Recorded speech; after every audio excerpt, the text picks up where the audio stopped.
Toxic masculinity is a word we hear all too often in this day and age, as it's recently become more and more recognised, and more is being continually done to counter it and educate people.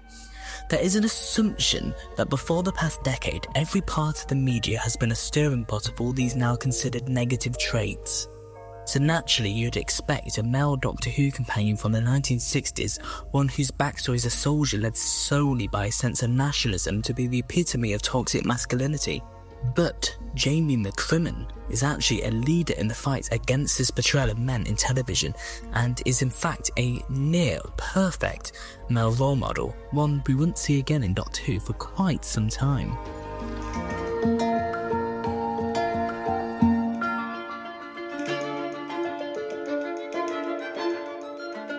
According to Oxford, toxic masculinity is a set of attitudes and ways of behaving stereotypically associated with or expected of men, regarded as having a negative impact on males and on society as a whole. Examples of toxic masculinity, according to Oxford, include a need to assert themselves as independent and self-reliant, a common vocalization as women as nothing more than sexual objects, a championing of heterosexuality as the unalterable norm, a tendency to resort to violence at the first occasion, a need to always have the final word, an inability to display emotion, a compulsive need to take risks, not engaging in housework or anything traditionally associated as feminine jobs.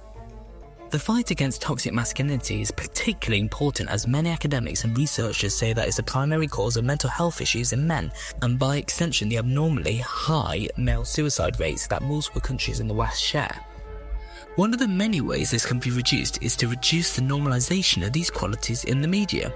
Having characters that display these traits isn't an issue, but having a show glorify these characters and fail to show them as in the wrong is an issue. The issue of the 11th Doctor being a ridiculously close match to the traits I mentioned may at first seem amusing, but at no point does the show ever go out of its way to condemn the 11th Doctor for this. He is the hero of the show, and he was a role model to a generation of boys who watched Doctor Who as children. Many of those who fail to recognise the 11th Doctor as a poor male role model have grown up to be themselves victims of toxic masculinity. It's not just the 11th Doctor that has this problem. Numerous male Doctor Who companions are easily identifiable as falling victim to toxic masculinity, and many of them aren't condemned by the narrative or any other characters in any meaningful way for this. There is only one definite example I can find of a male companion who is very obviously someone who suffers from toxic masculinity being continually called out for it in the show.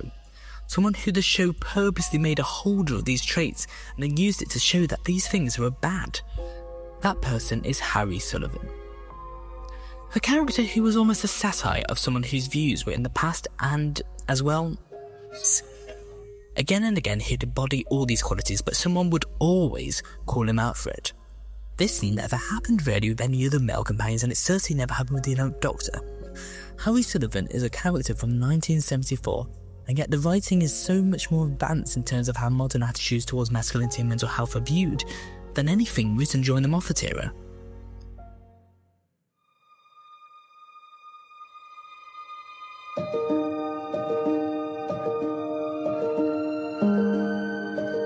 Jaimes McCrimmon, known as Jamie, was a companion to the Doctor between 1966 and 1969, appearing in 112 episodes during that period, opposite Patrick Troughton as the second Doctor.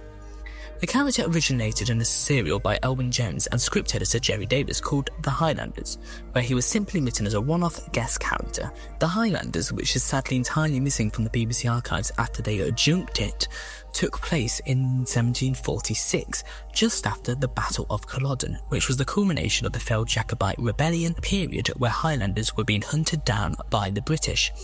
One such Highlander was a young piper, Jamie McCrimmon, and he soon became embroiled in an adventure with the Doctor and companions Ben and Polly.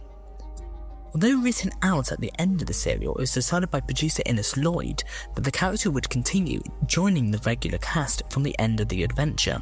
Hastily, a new final scene to the serial was written and shot before being amended to the end of episode 4 for broadcast. But it's important because Jaime was never intended to be a companion. He wasn't written with the idea of being a leading action hero type akin to Ian or Stephen in mind, but instead was simply just a character from a story. And unlike other companions, he doesn't lose all his defining character traits as soon as this introductory story finishes. The fact that Jaime is from the Highlands in 1746 remains throughout his entire an incredibly important part of his character. I know it seems obvious, but the fact he retains a Scottish accent throughout, despite it not being Fraser Hines' natural accent, continually reminds us of this. And yes, I know that sounds silly because, obviously, but that wasn't always the case for companions introduced in 1966. What's more impressive is the fact that Jaime's kilt became a key part of his identity, as following the first serial the costume could have easily changed, but instead it became part of Jaime's silhouette and a constant reminder of who he is as a character.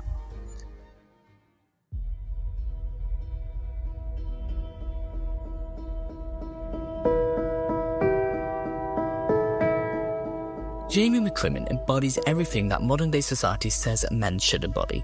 Even though the character was written in the 60s, and in fact was a character that came from 1746, the character is better for this than all of his contemporaries and many more to come.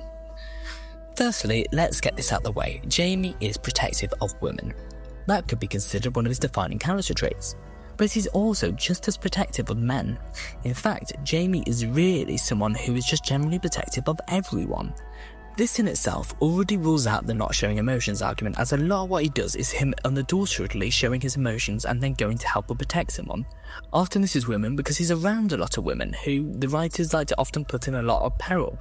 But as soon as anyone even lays a finger on the Doctor, he's right there ready to save them because he deeply cares. Just take a look at the ending of Fury from the Deep, where Jaime is perhaps at his most emotional that any male companion gets for a very long time.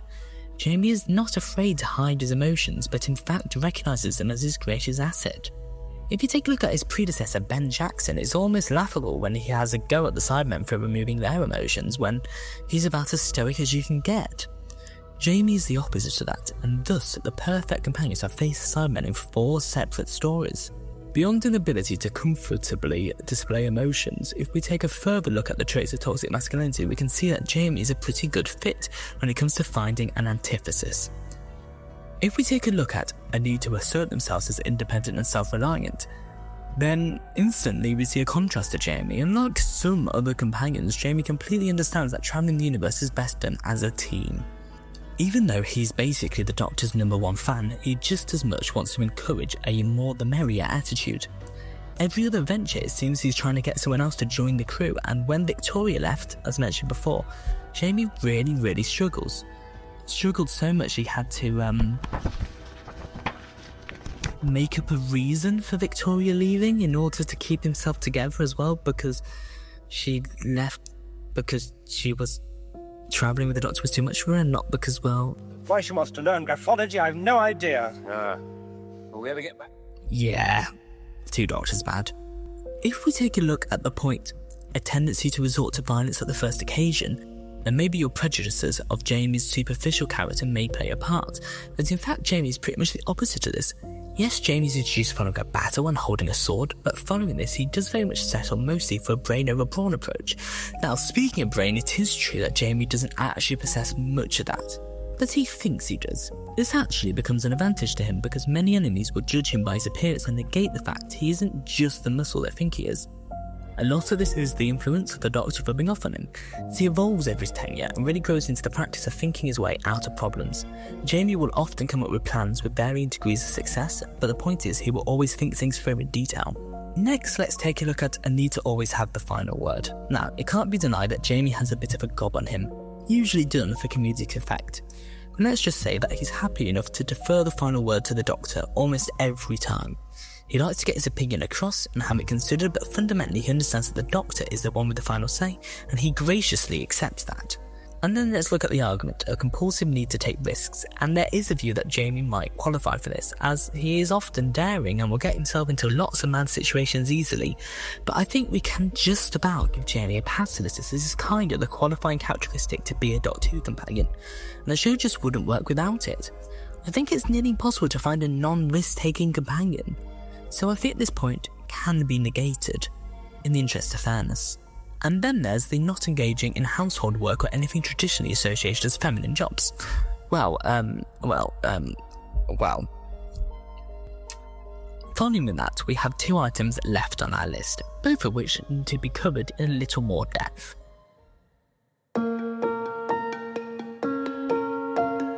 Now, one of the items that cannot be ignored is the common vocalization of women as nothing more than sexual objects. Jamie is sexist. He shows sexist attitudes multiple times throughout his run. There is no excusing it, he is sexist. So why isn't he the perfect candidate for toxic masculinity? Well, I think the previous few minutes tell you that, and the fact that the title of this video calls him the near perfect male role model. And this right here is said imperfection. Unlike some other aspects, this doesn't gradually fade away over time either. In the War Games, his final regular story, Jamie has this interaction. The primitive ideas about women knowing their place. Does he know? Oh, sounds a nice chap. Jamie, this is no laughing matter. You've got to persuade him to stay here until Russell gets back. Well, look, if he won't listen to you, then he's not... No, not to me. But... However, a lot of this is the societal norms of the time Jamie is from, 1746, and compared to many of his contemporaries, Jamie is relatively modern in his thinking. While he maintains prejudices about women, they aren't really sexual in nature, and he doesn't really see them as sexual objects, just more so subservient. Why doesn't he see them as sexual objects? Well, speculation on that may be coming up soon, but the fact he doesn't shows a radically different point of view to other men like him from 1746. Let's also make clear, like Harry Sullivan, the show calls Jamie out for those attitudes he expresses. The female companions, the doctor or guest character, always looks disgusted by it or tells Jamie how it is. The show's writers know Jamie's being sexist and they are purposely crafting it a way to be like, don't do it like this. While sexism is surely a mark down, the fact that this attitude, or worse, is shared by other male companions on top of other qualities that Jamie does not possess shows that Jamie is by far the leader in the cause of positive masculinity. However, a final point that we haven't yet covered perhaps shines a different light on all of this.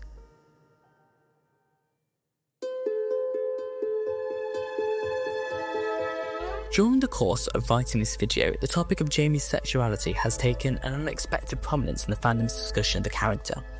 I don't want to lean in too heavily on recent events, but it certainly opened up a debate about possible queer coding present in Jaimes' character.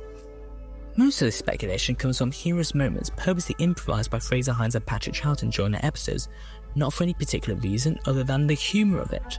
Here's Fraser Hines speaking about it in 2012. We did that little gag that we didn't rehearse because Morris Barry would not have allowed it if we'd rehearsed it. It is when we were supposed to take Victoria's hand to go into this huge tomb. And we worked out between us. We took each other's hand, and then we took Victoria's, because we just knew they couldn't do retakes unless the camera fell into shot. So we just knew that we'd rehearsed it. You wouldn't allow it, so we just did it on. And it was a sweet little thing. It's just like, Didn't warn me at all. I thought, what was going on now? You never warned me about ad-libs or anything like that. You just didn't take it. I'm thinking, Well, it was a nice surprise on your face, like, uh-oh. However, this sparked fans even as early as those at time of broadcast to collate their own ideas about it. Not only did we see multiple moments of flirtation littered throughout, but also Jaimes' deep friendship with the Doctor is unparalleled. No male companions have cared quite so deeply for the Doctor as Jamie did. Additionally, some of Jaimes' more feminine qualities and general good looks encourage shippers over the years to put the Doctor and Jamie together and view Jamie as homosexual. If we think back to Jaimes' sexism, especially the fact that it was never particularly sexual but instead more a disinterest in women, and a desire that they should know their place and leave the boys to it, indicates that maybe this could have been a byproduct of his own struggles with accepting and understanding his sexuality. It's not uncommon for people who are questioning to take it out in the form of sexism. And in fact, absurd sexism is considered a sign that someone may be struggling with their sexuality. Perhaps this is what Jamie was up to here. While Jaimes' sexuality has been a topic of intense questioning over 5 decades, we can be fairly certain this likely was not intentional. It seems to be a mix of successive writing for the character by multiple different writers that all paint his character in a consistent way, the performances by Hines and Charlton intended to be humorous, and a lot of reading between the lines. So was Jamie gay? Well, that's up to you, the viewer. The episodes have long been transmitted, the stories are out there, If you think Jamie was gay, then he was. If you think he wasn't, then he wasn't. Fraser Hines thinks they were just good friends. But with the absence of new canon material expanding on this, it's entirely up to you, the viewer.